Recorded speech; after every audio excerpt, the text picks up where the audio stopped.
Hello, everyone. Hope you're all doing well tonight. Welcome to DCSD Parent University's Fireside Chat, Maintaining Healthy Relationships During Social Distancing. My name is Stacy Blaylock, and I work in the Communications Department for the Douglas County School District.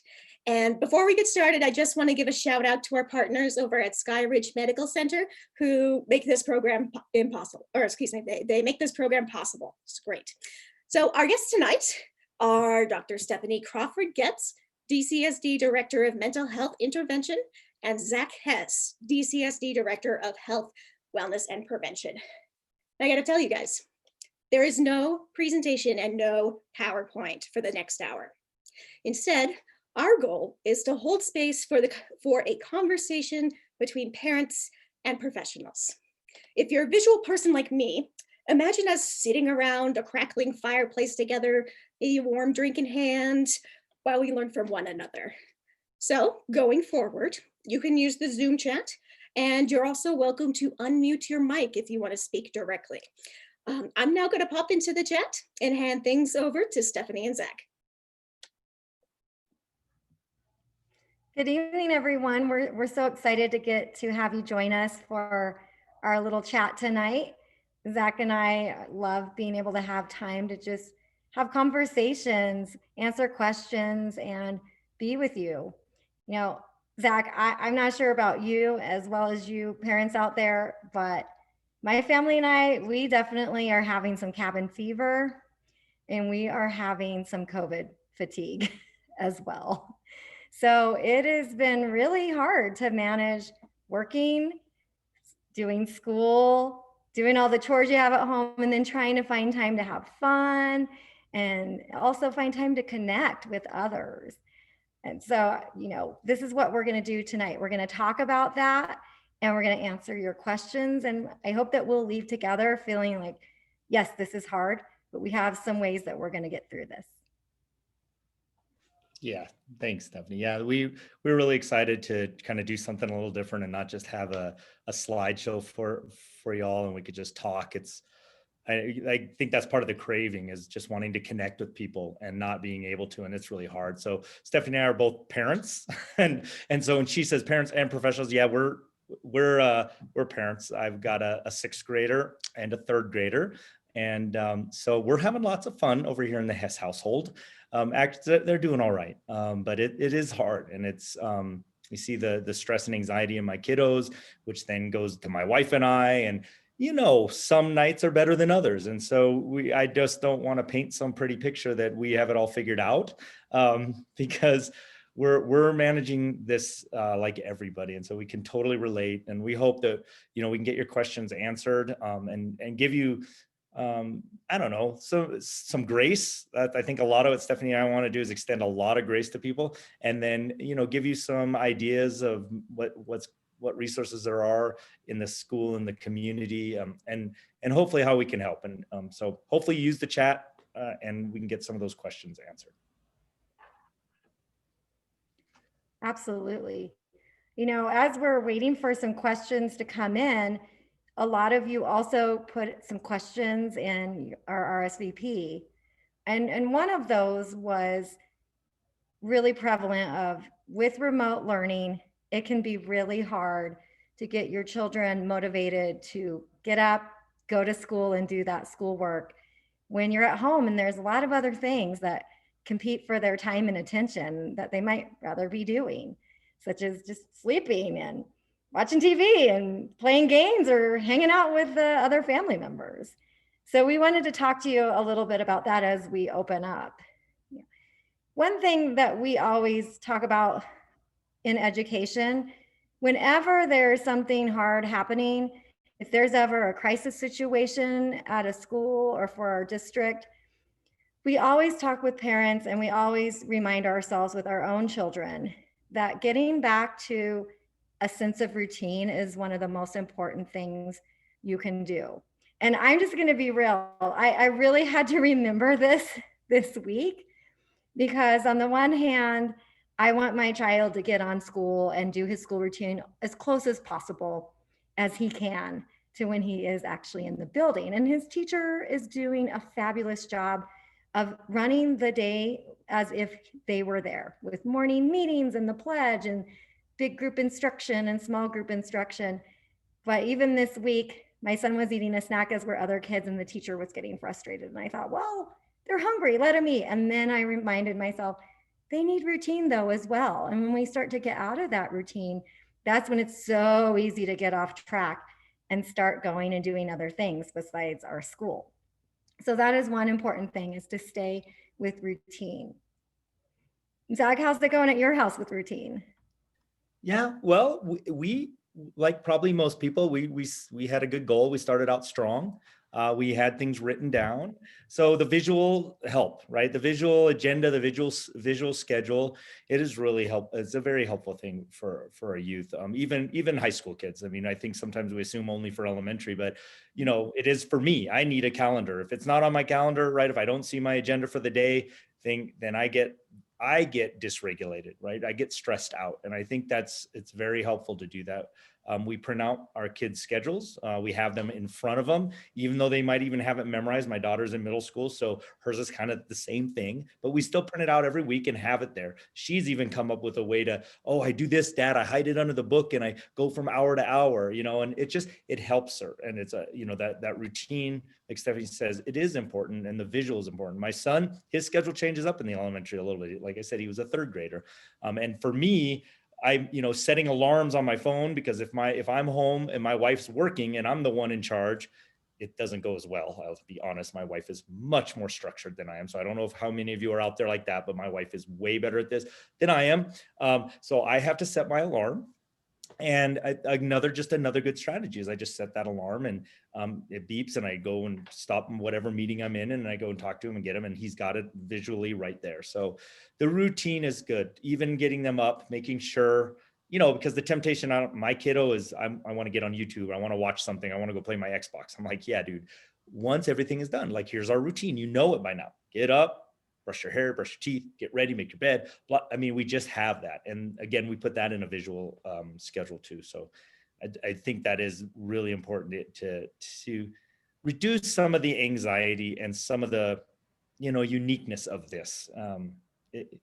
Some unique is cool, but it does add stress. And right now, everybody's under a lot of stress. I think the holidays bring a certain amount of stress. The change of not doing our normal things that we would during the holidays. Maybe we're not visiting with family as much or having those opportunities.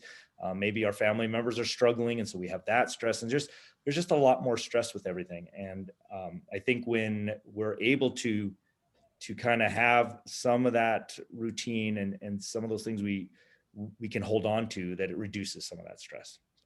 Absolutely. Another strategy, and we're getting some questions coming in, so we're going to get to those as well. Another strategy to answer that question is, when we're at home, it's so easy to blur the lines between school and work and home life. I know as many of you feel, I like being in the office. I know my child likes being in school.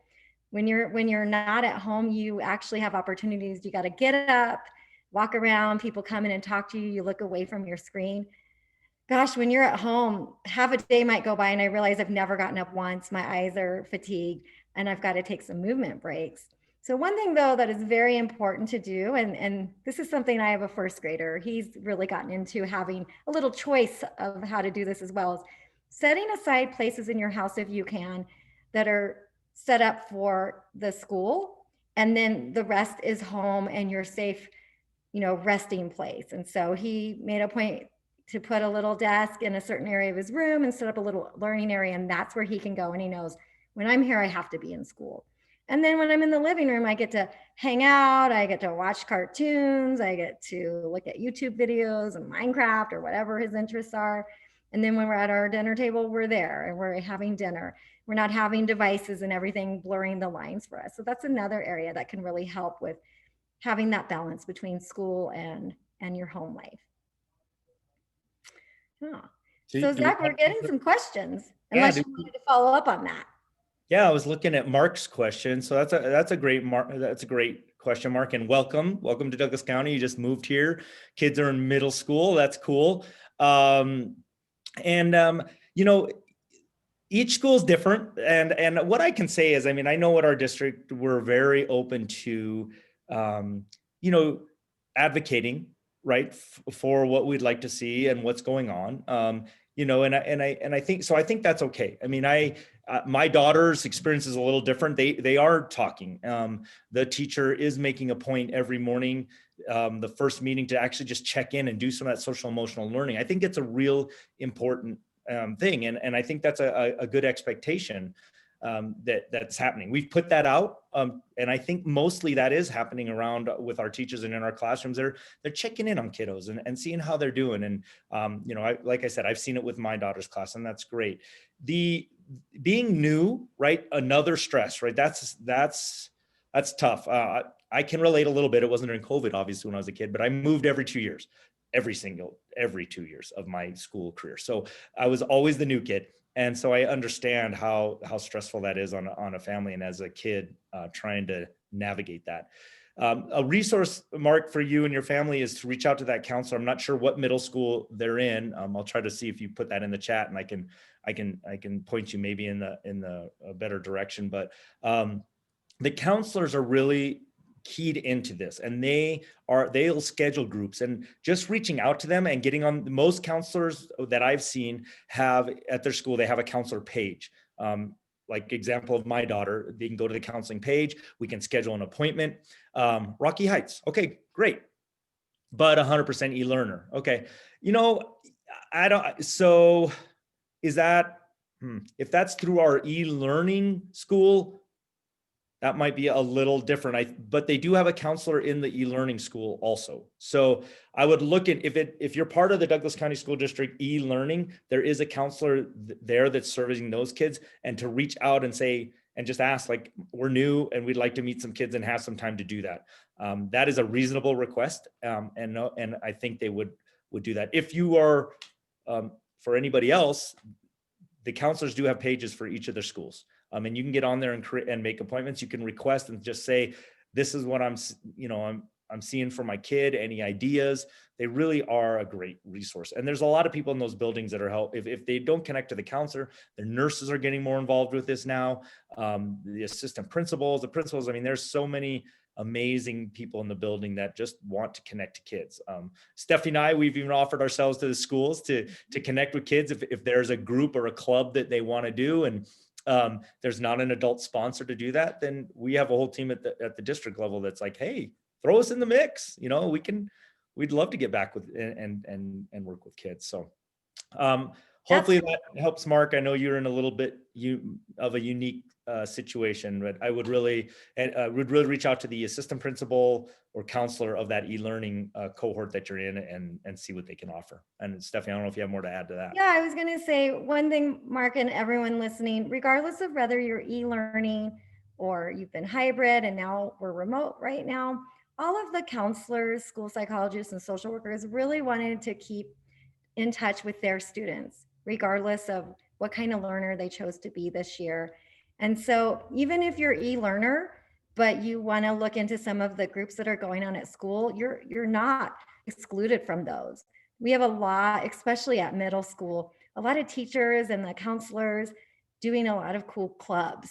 Right now we have, for example, at your school, Rocky Heights, they're doing this fun thing where they're watching the movie Elf, and they're checking in and they're having discussion about it and they're playing games around it. So even at that school, you could say, I want to be a part of that, even if I'm an e-learner, and that is open to you.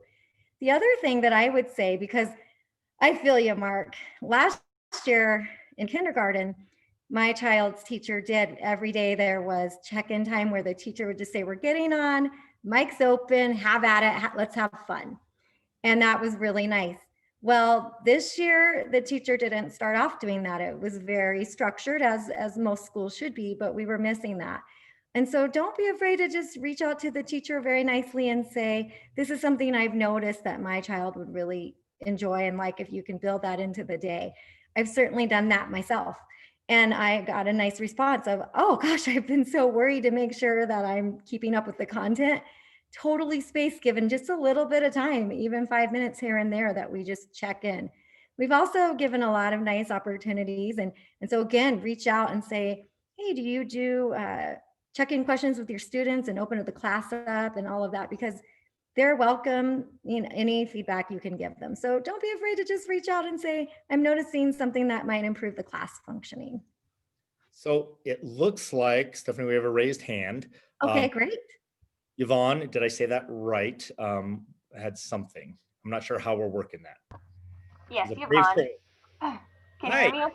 Yeah, how you doing? Hi, how are you? Great. I just figured it'd be easier to verbalize instead of try to transcribe the thoughts. Totally. So we're struggling, I guess. I have two daughters, one in 5th grade, one in 1st grade, and we're struggling with having enough outdoor time to be able to get out and get exercise, just be kids. I feel like the work that is given, like for the 1st grader, for example, like we're on, there's live, lessons, live classes, but then, there's still, it's almost like we have to redo everything all over again in order to turn it in. So, sometimes she's on the computer from like 8 in the morning till 6 at night. And it's just crazy for a 1st grader, especially to have to sit through, to sit that long on, in front of a screen. It just doesn't seem right. It's making us rethink the whole learning concept, like the whole, school structure of, I don't know. And then my older daughter, she's, on from, 8 till she's working into the night too. She seems like on her own, she's doing it on her own and focused and wants to get it done and doesn't, she gets a lunch, but, or a break, but she, sometimes just works through it, and she just gets so much work in addition to the class time that it just seems like too much. I just wish, I guess, all the work that needs to be done could be during the class time and not have to, with it being homework. Well, they're already home doing the work on the screen, and then, giving the extra work, it just seems to never end. Like, so I don't know what your thoughts or suggestions or, what, if it's like that for every school. I have one at North Star Academy and one at Global Village Academy, Douglas County. So 2 different schools too, but. I can relate because I also have a 1st grader. And so it can be very hard. And he's a very active 1st grader that really likes to be outside as well. So one thing, and we will be including some resources after this talk tonight, and they're also on our main page on our road to return under, our plans for remote learning, are some tips for parents on how to navigate learning during this time. But again, make sure you reach out and create an individual remote learning plan for your student and have their input with your teacher. So for example, I was telling Zac earlier, I'm emailing the teacher a lot and explaining what we're doing at home. And there's a few things we're doing because it can be hard. One thing is lots of extra movement for him. So the teacher would like for him to sit during certain breaks, and they're not unrealistic. She'll have 20-minute spots and then she'll build in movement breaks. But for him, he needs more. And so even today, when they were doing math, he'd get a problem and, other kids would still be working and he'd say, I got it. He'd say, yippee. He'd skip around the house a couple laps and I'd high five him as I was trying to do my work and get back. And so I had to email like, hey, if you notice my kid is constantly on and off the camera, we're high fiving and we're moving, because that's how he's staying engaged in your class. This is really hard for him. The other thing is, we really want to work on, do they know the skills? And we want quality over quantity.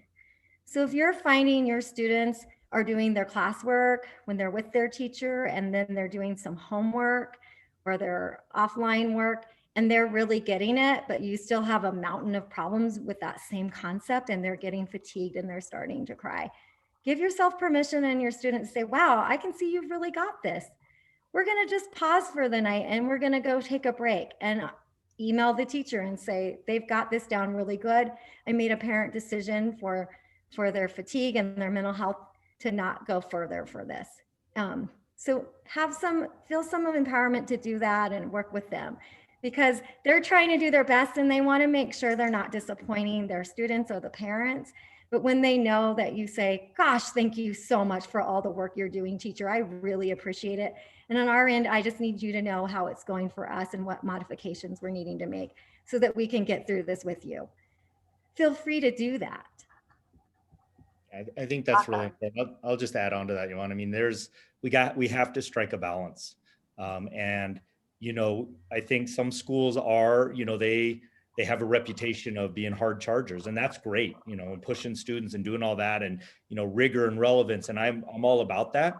And I'm also about having some balance for our kids and understanding where they are in their mental health. And when their mental health starts, you notice these things, right? You notice the tears, you notice the anxiety rising, you notice changes of behavior, not eating, weird sleeping patterns, more aggression. In my house, that's what I noticed from my son, was, missing out on activity, missing out on friends. And then all of a sudden really aggressive behavior happened. And it was a direct correlation. And we had to just take a step back and realize that, yes, he's going to get, I'm going to hold him accountable to get what he needs to get done. But when I start noticing that, I now have a new priority. And I think, and everybody understands that. And I think being open and communicating with the teacher is the first step, right? Like, hey, Mrs. So-and-so or Mr. So-and-so, this is what's going on. I've checked it. I know they got it, but he did 5 questions and we're done for the day. And, I would be super surprised if anyone had a real issue with that. And if the teacher doesn't respond, there's always a chain of command, right? There's always, okay, thank you. That's not exactly what I wanted. And now I can talk maybe to the assistant principal or the principal. And that's how it goes. But I always recommend just talk to the teacher. They're awesome. They care and love these kids. And when something like that's brought up, when we brought that up, our teacher was like, oh my gosh, I had no idea. He looks so perfect in front of the screen. Like everything's great. I'm like, yeah, he's a good actor. Right. And they're like, you just do what you let me know. And I think you'll get that response. If not, email me and say, Zach, you're totally wrong, man. And I'll try to figure out something else to help you out. That's true. You can always email us as well. And we have people who are raising their hands, but we did have one parent talking about how hard it is when you're an older student and all of the rites of passage that you normally do, as well as the sports and the activities, and you're getting ready to apply to colleges and trying to get scholarships, how hard that is. So keep in mind, the counselors are there.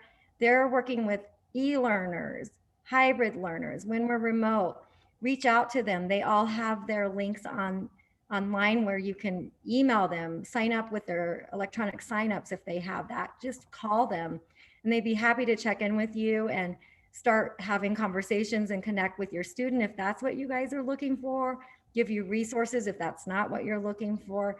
And again, get you into some connection groups if you're not finding those at your school or you're not finding one at your school that your student is interested in.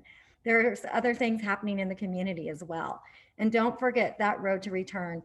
Sometimes that you can get lost. There's so much information on there, but there is a whole tab about mental health and wellness that has a ton of resources for you. And so Jennifer, that's really what you're writing there. I can't imagine. I played lots of sports all through high school, and I can't even imagine how difficult this is for you and your family. That was part of my identity for sure. And we noticed that with my son, who's only a 3rd grader, but he's a big time lacrosse player. So when he wasn't able to connect with the friends and they had the season shortened and they weren't able to do it, it was a big deal. And, he's just a 3rd grader. So I can't even imagine at the level of high school and playing those sports. Just know, I don't have, and Stephanie being a psychologist probably has better answers than I do, but, no like cure to this, but just wanted you to know that we are aware of this at the district level and at the school level. Like we just got off a call with Derek Cheney, who is the athletic director, and talking about his work with CHASA and working to try to get sports in. We know that now, they can get some of the practices going. If it's 10 or less, and they stay socially distanced, at least they can get out there with their friends and do some of these sports.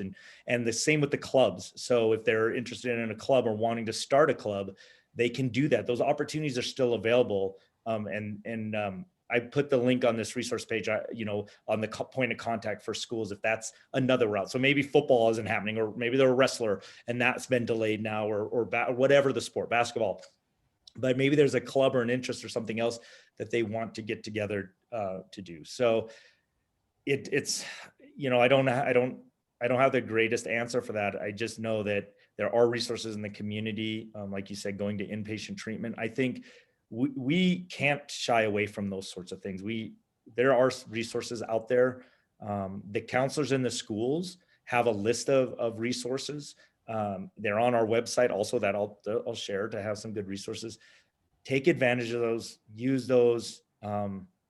This is really difficult for our youth. And I would say our adults. So don't forget about yourself. I think we forget about us as adults, and that, some counseling for us would be helpful, and help us stay regulated and help us manage this. I think that my son, because of that violence and all that, he's seeing a therapist. And I think what helped most is the skills and ideas that she was giving me and my wife as parents on how to communicate more effectively and what to do. It was probably more helpful than my kid talking to her, honestly. So don't forget about yourselves. I see that you're there, Jennifer. Did you want to say something, or it looks like you were there? Zach, it looks like she's having a little trouble with her microphone not working there.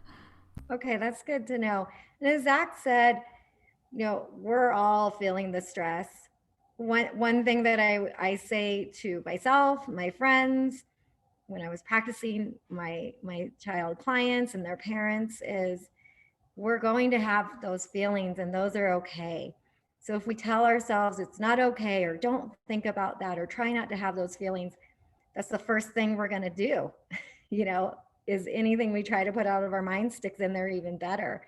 So give yourself grace and permission, and accept that this is hard, but then the space to talk about it and figure out, well, what can we do to handle this in a good way? And that might be something that I can just do some skills on my own as a student that I'm learning from my counselor. That might be something that we do as a family and we're learning together, or that might be reaching out to the resources. And don't forget your pediatrician, your general practitioners as well. I will just be authentic with you guys and transparent as well. My son has really struggled with this too. And we reached out to his physician, and in the past he had needed medication for ADHD. And then we got in a really good routine and in-person learning where we were able to fade that. Well, we're needing to bring it back. And we're okay with that, because we see his brain really needs that at this point. And we know when we are in a better place, we'll work on that fade out plan if possible. And if not, we'll know that it's okay, and we'll accept that, and we'll give him all the tools that he needs to be successful. Because when he has what he needs, with the help of our doctor, he really does well. So as hard as that can be, we are accepting that and moving forward. So don't forget about that. One thing that we tend to do is, let's not give power to this pandemic in that way. We do have control over that. We don't have control over a lot right now, and that is very stressful and anxiety producing, but we do have control over how much power we can give it. And one thing that I'm not going to give it, even in this time of distancing, is the power to lose my connections and relationships. So I've really been trying to reframe my verbiage and my thoughts. I'm not going to social distance. I will physical distance when I need to, but I'm going to try to keep my social connections up, whether that's going to be online or very small gatherings within guidelines, or whatever it's going to be that fits my family. And there's so many fun things that we can do.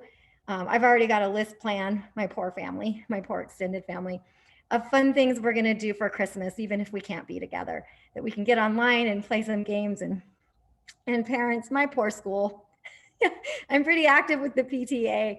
And, we hosted a trivia night, and I hosted that, and I had all these fun trivia questions that were very educational, and families got in and we did Kahoot, and we just saw who's the mastermind family of us all. And it was just fun. We got really good feedback. Wow, why don't we just think of doing some simple things every so often, where we get together and meet new families and see families we knew in a different way. So we're really looking on how can we be creative this season. Yeah, for sure. Jennifer, it looks like your mic works and your son's a wrestler. I was, and I coached it for a long time. So I understand that. that's a, Yeah, that's a whole, that's a whole new group of people, man, wrestlers, love them. So it is. It is. So and I know you've been talking for a few minutes, so I didn't want to, I finally got my microphone figured out, I think, if you can hear me, but yeah, you're good. anyway, yeah, thanks for your guidance. I feel like it's kind of at least in our age group, with the high schoolers, it's just, I feel like it's been manageable, kind of, not fun, and definitely fatigue, and, it's all the fatigue is setting in, I guess, but I feel like it's the anxiety and the depression that's really starting to take hold. And I feel like it's not just one kid here, one kid there. I mean, it's really, I feel like, at least, in the circles that we kind of travel in, I guess it's just becoming really prevalent. Yeah, and for sure, and I don't know, Jennifer. I mean, some of these that might be helpful, and I don't know how realistic it is, but we talk a lot. Stephanie and I talk a lot about. We say some little cliche words like "name it to tame it," and some of the work that we do in our field is helping kids and helping teachers name what they're feeling and identify that, right? And it's part of that social emotional learning. And I do a lot of restorative practices, which is about just working together and building kind of that community. And I don't know how it would work in your family, but a strategy or something that can help is just setting aside time to simply talk about it. I'm not, this is not rocket science. You don't need to be a therapist. I am not a therapist, but my family around the dinner table, and sometimes I'm like, hey guys, we got to get around, on the floor back behind me, and we need to circle it up, and we need to talk some stuff out, because that was a crazy night last night, right? And we just talk about what we're feeling. And I don't know. I know it's different with high schoolers, and I'm sure with a wrestler, but being able to talk about what they're feeling does help. I mean, it really does, just to say, I'm really anxious. I'm angry. I'm so pissed off right now that I'm not on the mat. And I don't know what, this is my senior year. Are you kidding me? Right. I was ready to go to state. Like, I know what's going on in that guy's head.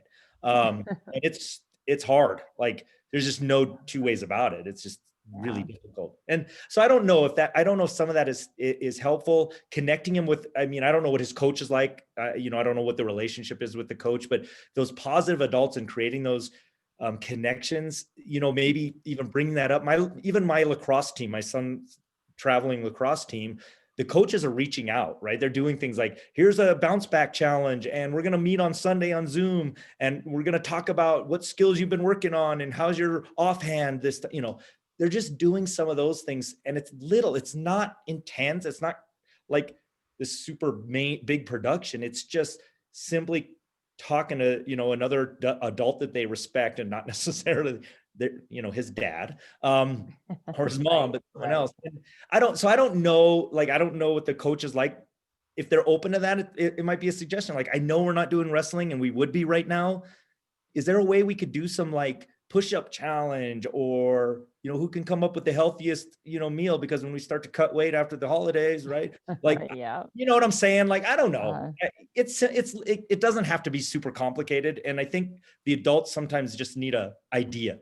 Like, as a coach, when I was a coach, if someone would have just given me an idea, I'd have been like, oh my gosh, that's an awesome idea. Let's go with that. So just, Right. I don't know. Yeah.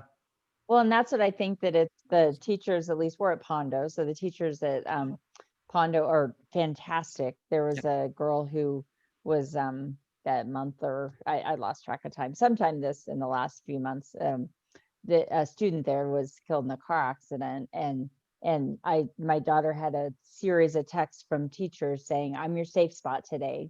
Come here if you need to talk to me. And so, I mean, they're great, and his coaches are great as well. So, so I think they're doing what they can. It's just, it's a hard situation, but hopefully they're learning resilience. Right. And you know what, Jennifer, talking to him about that and those kind of things, like Stephanie was saying, what we are in control of. I mean, there is some things about that: perseverance, grit, resiliency. I mean, there are some things that we're having to learn, but we can take as a positive. I mean, we can take some of this away. And having a conversation about it, I think it is a good start. So Jennifer, we might be neighbors. That's my daughter's at Sagewood. So Okay. my son was in the little guy, the Pondo Wrestling Kids Club. And Okay. Yeah. My son is coach there, so he may know him. I might. Anyway, thank you for your help. I appreciate your support. You're welcome. And you bring up a good point. And as Zac talks about the restorative work he does, we'll add this to our resources. We've actually modified some of the restorative questions as well as others have. So we can't take all the credit, but how to have those around this pandemic and talk about what's bothering you. What do you miss? But also, what is it that's changed for the good? And what's something that we're taking from this, like I'm going to keep after this pandemic that I've learned when I've had more time to be at home and, I'm not running around maybe doing all the tasks I normally did.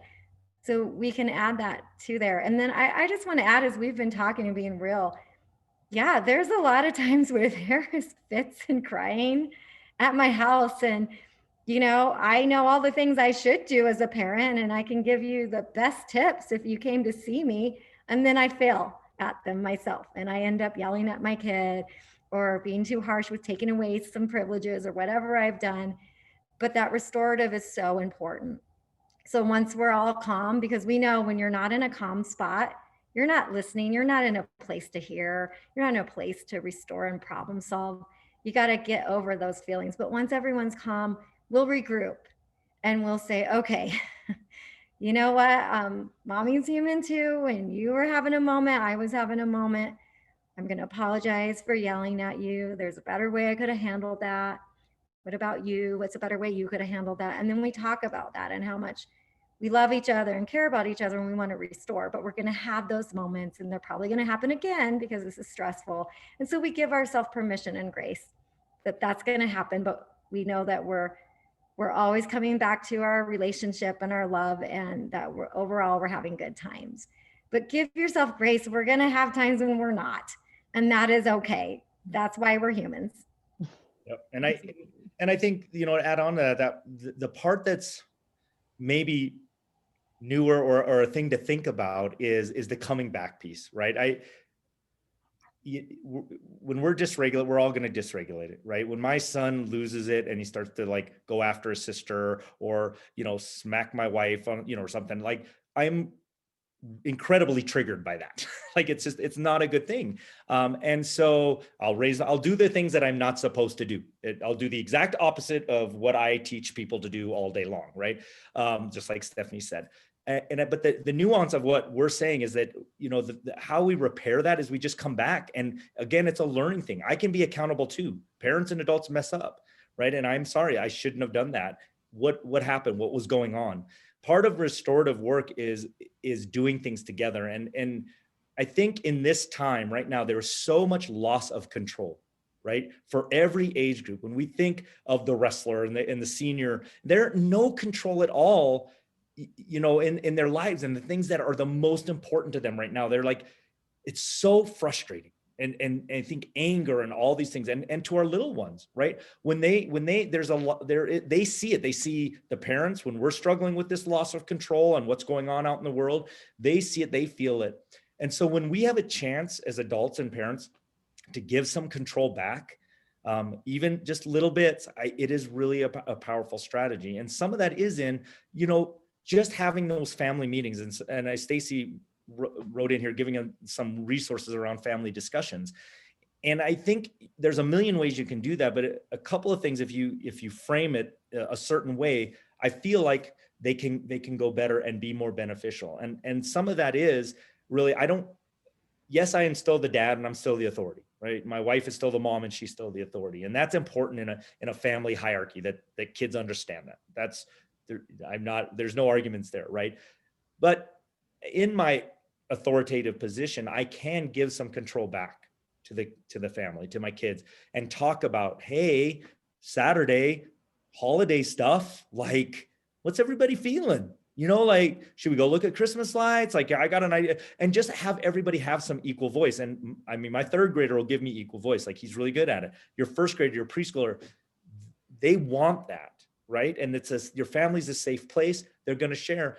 and honor that, right? Honor that voice and choice with them in this family meeting. And so that their voice is authentically heard. I mean, it's a super easy, low hanging fruit, right? But it's powerful to have these kids feel like, wow, my dad just asked me like what we want to do and all those kind of things. And we make it an intentional conversation. And well, I think we should all go, get horses and go, like, okay, super cool idea, dude.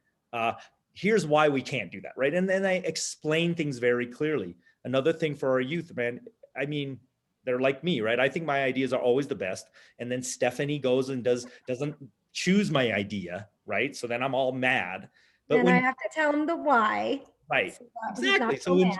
when Stephanie tells me why she went a different way, I can take that a lot better. I'm like, oh, okay, I guess you're right. I still think my idea is the best, but I got why you had to go that way, right? And then there's those clear expectations. And then so those kind of three things as you kind of map out a conversation and engage with your family and just basic decision making or bigger decision making. Maybe there's some conflict and it was a crazy night, like still framing that conversation into authentically really engaging and seeking first to understand, right? Not coming into that talk or that family meeting dysregulated and angry. It can wait. Like it really can. You don't have to hit it right away, promise. Like we can address the behaviors after everybody's settled down, because here's the thing. Your kid, when they're mad and angry and you come at them with all these things that need to happen, that it doesn't register in their brain. They're in a different part of their brain. And so they really don't get it. And then you're like, are you listening to me? No, they're not.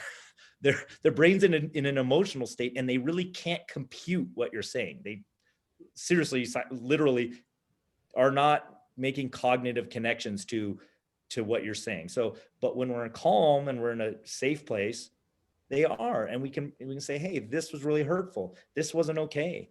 What can we do about that in the future? I mean, I know you were mad that I didn't let you play Xbox for another hour, but is throwing your controller at me the best solution? I don't think so, man. Like what else could you do? And it's just, then it's a conversation and then they have to and so what are you going to do to make things right, man? Because I'm really upset, and that kind of messed up our evening. Right. So some of that is some easy stuff, but I feel like it really doesn't. When I've done it and I'm like doing my good self and I'm in a good place and fully regulated and I engage with my family in this way, it is really helpful. It works. It seriously works. I promise. It absolutely does.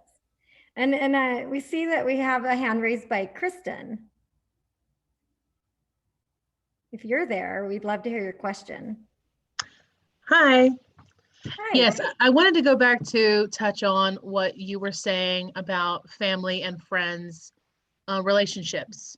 For me, it's a good idea what you said to, instead of just not just social distancing, but the other thing you said, not social distancing. I'm trying to keep it that sometimes it might be just physical distancing. Yes, physical distancing. Yeah. Well, I think that's a great idea, and I wish that had happened before with my relationships.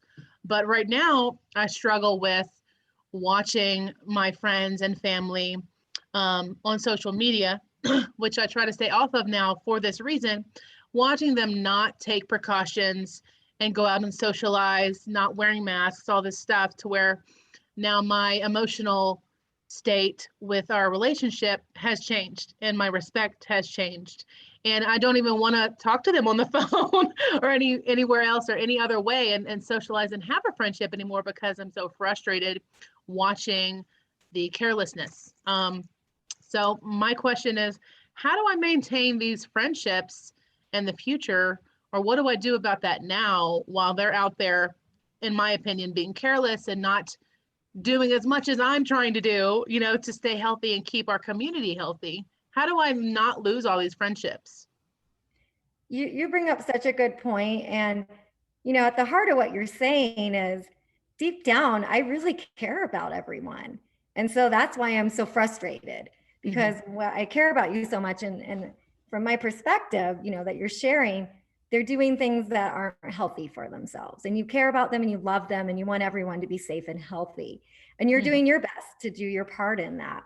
So I hear you, because for each of us, As Zach and I talked, we each have personal decisions we make for ourselves and our families and what that's going to look like. And we're certainly not here to dictate that to anyone. We each make that for ourselves.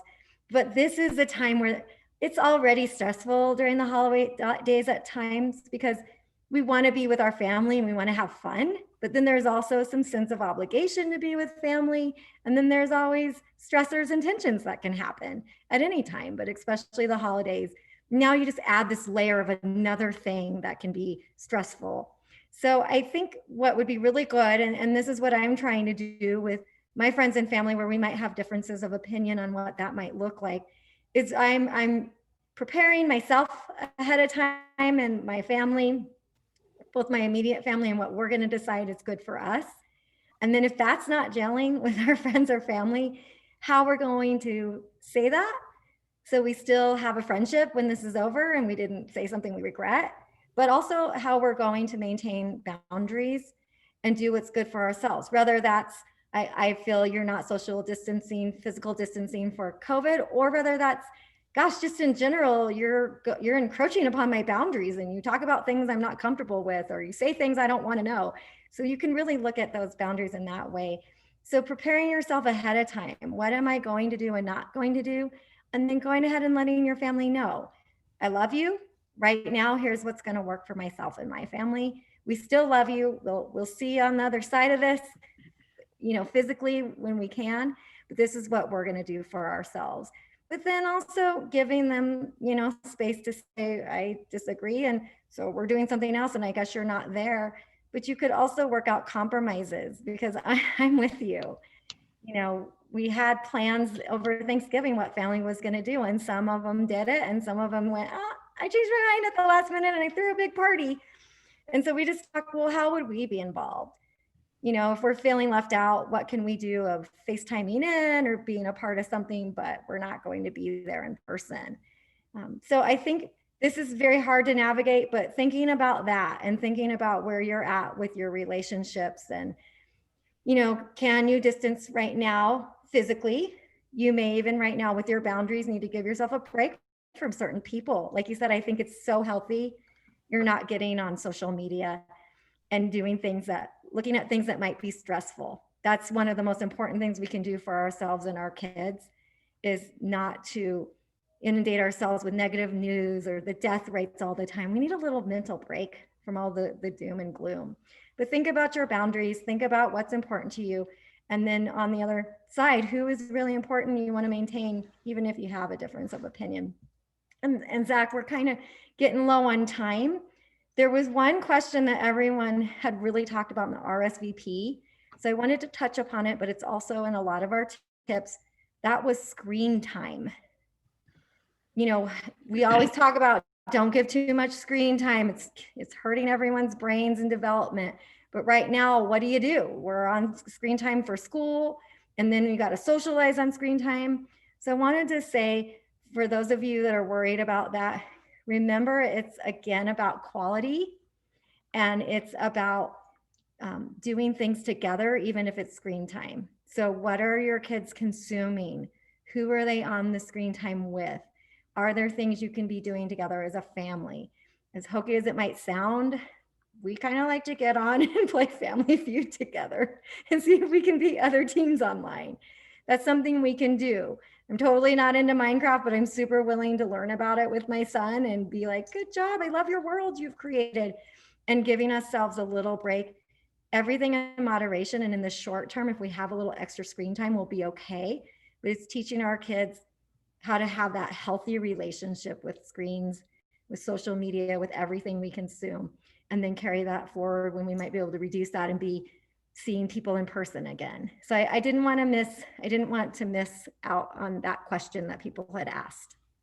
And I would add on just a little bit onto that is, and maybe your kids are like mine, but I noticed my daughter, her go-to when she starts to get anxious or frustrated or overwhelmed. My kiddos and myself, we have superpowers. We call them emotional superpowers. So we feel things very intensely. And sometimes that screen is her coping happening. I would, from what I know and talking to Stephanie, those are the one, that's when I try to, that's the time I try to avoid and try to work with my daughter on different strategies, like not turning to the screen for that. It's like turning to alcohol for when I'm feeling depressed or when I'm feeling anxious or any other substance. I view it kind of the same way of trying to work with my kiddos, and to try to work through a more positive and other strategies like mindfulness or other types of meditation or just a lot of different things that we can do for our kids to help manage that anxiety and not go to the screen. But like Stephanie said, I mean, sometimes I'm down there and my kid's already had his hour and we try to stay, you have an hour on your Xbox and he's down there just chatting it up with his buddies and having a blast. And I'm like, it's okay. And the grace, I think just having some grace for that I think it's okay. And a lot of things now are online, breathing apps, mindfulness apps or games.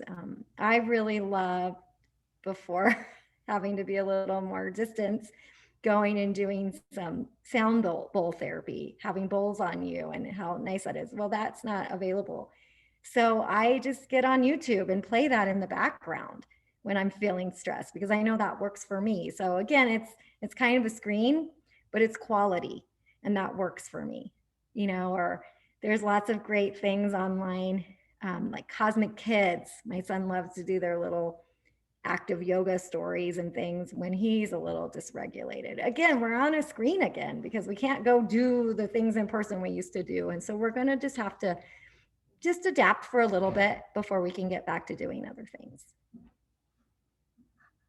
So did we have any more questions? I didn't. Yeah, any last questions? And while we're looking for that, I do want to just make sure everyone is keeping in mind, as we've talked about, these are very stressful times, and holidays were stressful before we had a pandemic.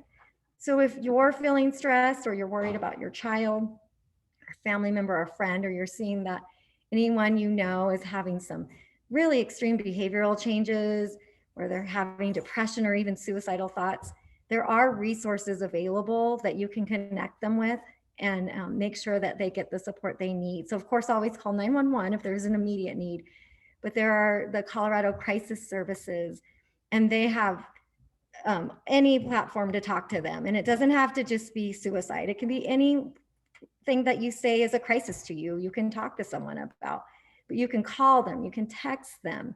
There are walk-in locations, and sometimes they can even come to you depending on what's going on and what our restrictions or not restrictions are. But there's also a lot of great other resources in our community, where a lot of our community mental health places, they do no cost assessments and initial visits with you if you have a concern to see what might be needed.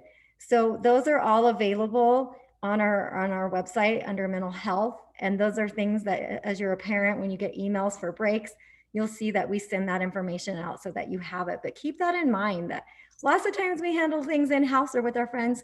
Sometimes we need to go and get some professional support, and that is okay as well.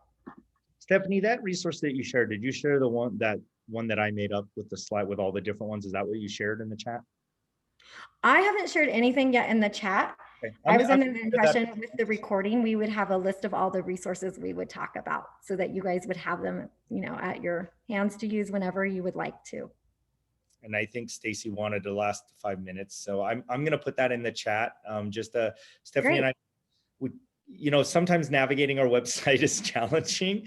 And so we wanted to just have some of the links right there for you, so you could find it easily and hopefully find something there that would help you. And I'll do that here in a second. All right, that sounds great. Thank you so much to both of you, Stephanie and Zac. It's always a pleasure to spend some time with you.